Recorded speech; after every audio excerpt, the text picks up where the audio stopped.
Hello and welcome to all of you in geography class. हम लोग चर्चा कर रहे थे अपरदन और उसके विभिन्न माध्यमों के द्वारा जो धरातल पर परिवर्तन का कार्य किया जाता है उस प्रक्रिया के ऊपर हम यहाँ पर चर्चा कर रहे थे, जिसके अंतर्गत हमने पहले प्रवाहित जल के कार्यों पर चर्चा की और आज हम बात करते हैं पवन अर्थात वर्क ऑफ विंड, पवन के कार्यों पर। यूं तो यदि हम कहें तो धरातल के सभी भागों पर, संपूर्ण धरातल पर पवन का जो गतिशील रूप होता है वो हमें दिखाई देता है, क्योंकि सामान्य अर्थों में हम यूं कहते हैं कि वायु का जो गतिशील रूप होता है उसे हम पवन के नाम से जानते हैं। और ये पवन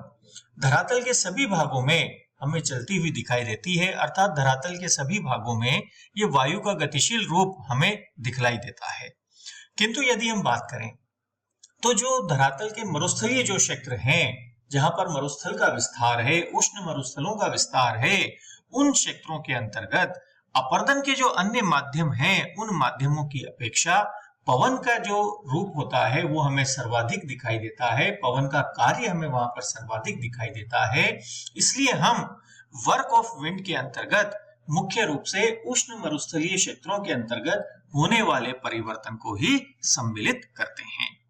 अब ये जो परिवर्तन होता है, ये जितना भी परिवर्तन होता है अब पवन के द्वारा किया जाता है, ये परिवर्तन मुख्य रूप से भौतिक होता है, ये रासायनिक परिवर्तन नहीं होता है। जबकि हमने पहले भी जानकारी प्राप्त की थी कि प्रवाहित जल के द्वारा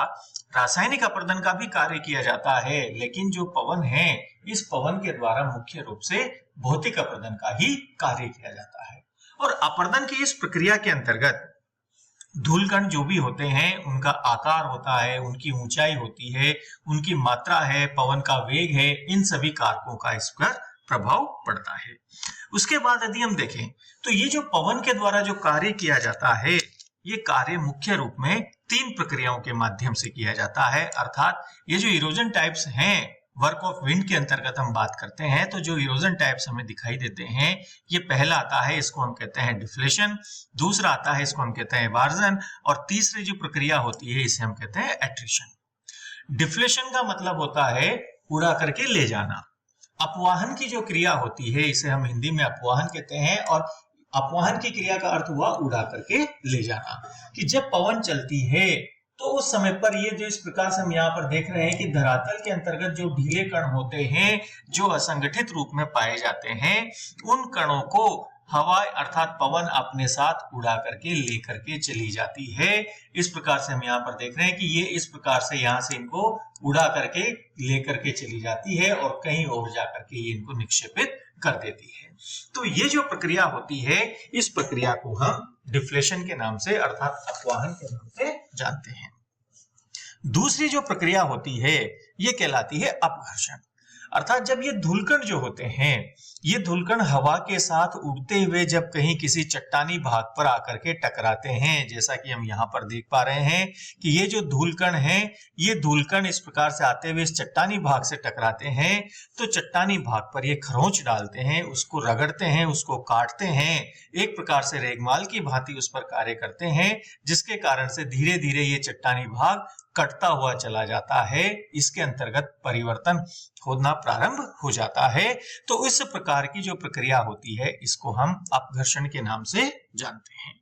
और तीसरी जो प्रक्रिया होती है उसे हम कहते हैं सन्निकर्षण। अर्थात जब ये जो धूलकण हैं, ये धूलकण हवा में उड़ते हुए ही जब ये आपस में ही टकरा करके टूटते फूटते रहते हैं, तो उस प्रक्रिया को हम सन्निकर्षण के नाम से जानते हैं।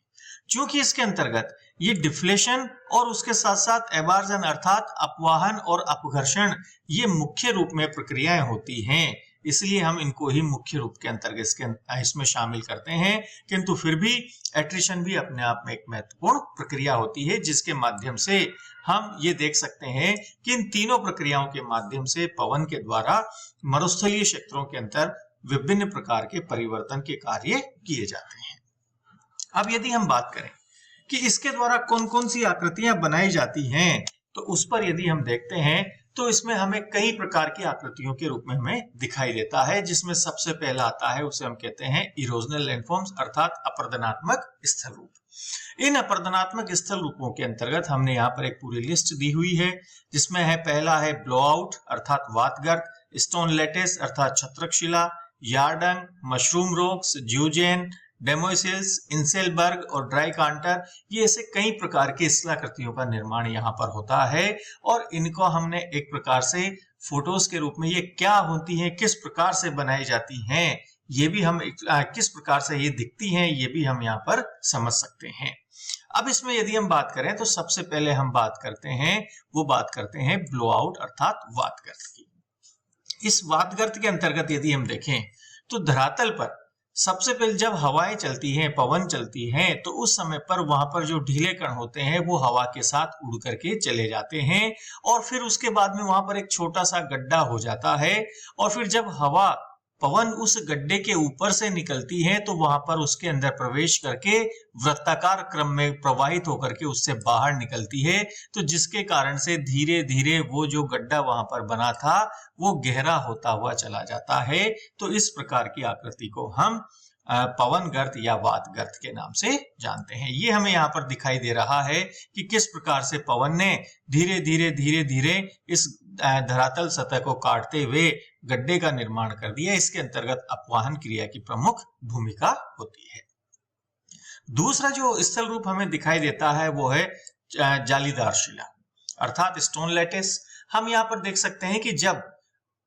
धूलकण जो होते हैं हवा के साथ उड़ते हुए चट्टानों से आकर के टकराते हैं तो चट्टानों की सतह खुरदरी हो जाती है, जालीदार हो जाती है। तो इस प्रकार से हमें यहाँ पर ये चट्टानी सतह दिखाई दे रही है जिस पर धूलकणों के अपघर्षण की क्रिया के कारण से वो हमें इस प्रकार का परिवर्तन दिखाई दे रहा है। तो ये जो परिवर्तन होता है इसके कारण से ये जो जालियां इसमें छोटी छोटी बन जाती है, नक्काशी नुमा आकृति इसके अंतर्गत बन जाती है, तो उस प्रकार की आकृति को हम जालीदार शिला के नाम से जानते हैं।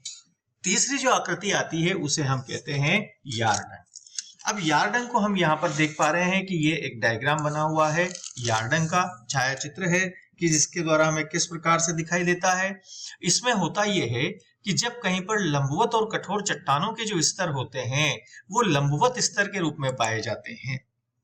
तो उसके कारण से जिस प्रकार से ये कोई कठोर चट्टानी भाग है और बीच में ये फिर मुलायम भाग है और फिर यहाँ पर ये कठोर चट्टानी भाग अगर आ जाते हैं तो पवन के द्वारा ये जो मुलायम चट्टानी भाग यहाँ पर हैं, ये मुलायम चट्टानी भागों को अपवर्तित कर दिया जाता है, जिसके कारण से इन कठोर चट्टानों के बीच में यहाँ पर एक गहरी सी नाली सा भाग बन जाता है। तो इस प्रकार से बनने वाली आकृति को हम यार्डंग के नाम से जानते हैं। नेक्स्ट जो शिलाकृति इसके द्वारा बनाई जाती हैं वो है मशरूम रॉक्स। मशरूम रॉक का अर्थ हो गया छत्रक शिलाएं, अर्थात छत्रक शिला के रूप में हम बात करते हैं कि जब हम देखते हैं कि जो कोमल शैलें होती हैं वो तो नीचे होती हैं और कठोर शैलों का आवरण ऊपर होता है, तो पवन के द्वारा जो धूलकण उड़ा करके लाए जाते हैं ये आधार की शैलों पर अधिक कार्य करते हैं और उन्हें अंदर तक काट देते हैं। तो इस प्रकार से काट देने के कारण से ऊपर से उभरी हुई आकृति और अंदर से इस प्रकार से कटी हुई आकृति अर्थात एक छत्रक के रूप में, मशरूम के रूप में एक आकृति सी बन जाती है चट्टानों की। तो उस प्रकार की आकृति को हम मशरूम रॉक के नाम से जानते हैं। नेक्स्ट जो आकृति आती है उसे हम कहते हैं ज्यूजेन, कि जब कठोर और कोमल शैलें एक दूसरे के समानांतर होती हैं तो उस समय पर वायु जो होती है वो ऊपर की दरारों से उनके अंतर्गत प्रवेश कर जाती है और अंदर जो कोमल शैलें हैं उनको वो काट देती हैं। इस प्रकार से वो कोमल शैलों को काट करके ये इस प्रकार से उसने एक आकृति बना दी। इस प्रकार से हम यहाँ देख सकते हैं कि ये ऊपर वाला भाग तो जो है ये तो कठोर चट्टानी भाग है जो हम यहाँ पर देख रहे हैं और ये कोमल चट्टानी भाग होने के कारण से ये कटता हुआ चला गया। तो इस प्रकार से एक जो स्याही की दवात होती है उसके समान आकृति यहाँ पर बन जाती है, उसे ही हम ज्यूजेन के नाम से जानते हैं। अब उसके बाद यदि हम बात करें तो अगली जो आकृति आती है उसे हम कहते हैं डेमोसेल्स अर्थात भूस्तंभ, कि जब पवन अपर्दन के द्वारा ये जो कठोर शिलाखंड होते हैं वो तो कम कट पाते हैं और जो मुलायम भाग होते हैं वो आसानी से कटते हुए चले जाते हैं, जिससे ये कठोर चट्टानी भाग एक स्तंभ के रूप में यहाँ पर खड़े हमें यहाँ पर दिखाई देने लग जाते हैं। तो उस प्रकार की आकृति को हम भूस्तंभ के नाम से जानते हैं। अगले जो प्रकार की आकृति है उसे हम कहते हैं इंसेलबर्ग, अर्थात जब जहां पर मरुस्थलीय क्षेत्रों में कोमल चट्टानी भाग जो होता है वो तो संपूर्ण भाग अपरदित हो जाता है, किंतु कठोर चट्टानी भाग एक टीले के रूप में, अवशिष्ट के रूप में यहाँ पर बचा हुआ रह जाता है। तो इस प्रकार का जो अवशिष्ट भाग होता है, जिसे हमने अपरदन चक्र के अंतर्गत मोनाडनोक के नाम से भी जाना था, तो उस प्रकार से मोनाडनोक का एक उदाहरण है कि जो ये भाग बचा हुआ रह जाता है, कठोर चट्टानी भाग, इसे हम इंसेल वर्ग के नाम से जानते हैं।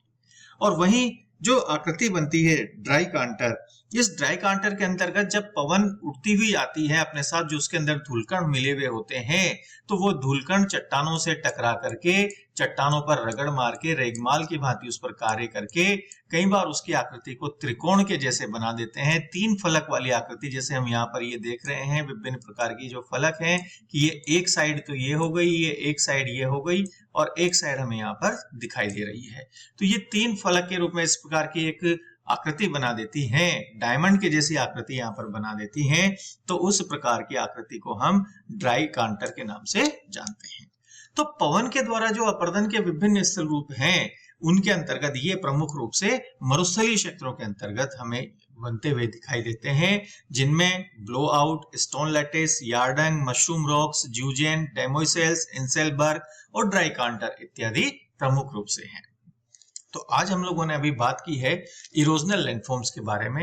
अब हम बात करेंगे कि पवन के द्वारा जो ये कण उड़ा करके लेकर के जाए जाते हैं, वो जब कहीं पर निक्षेपित कर दिए जाते हैं, तो उसके द्वारा और कौन कौन सी शिलाकृतियां इसके द्वारा बनाई जाती हैं, उन पर अब हम यहाँ पर चर्चा करेंगे। आप इसी प्रकार हमारे साथ कंटिन्यू रहिएगा। Thank you very much.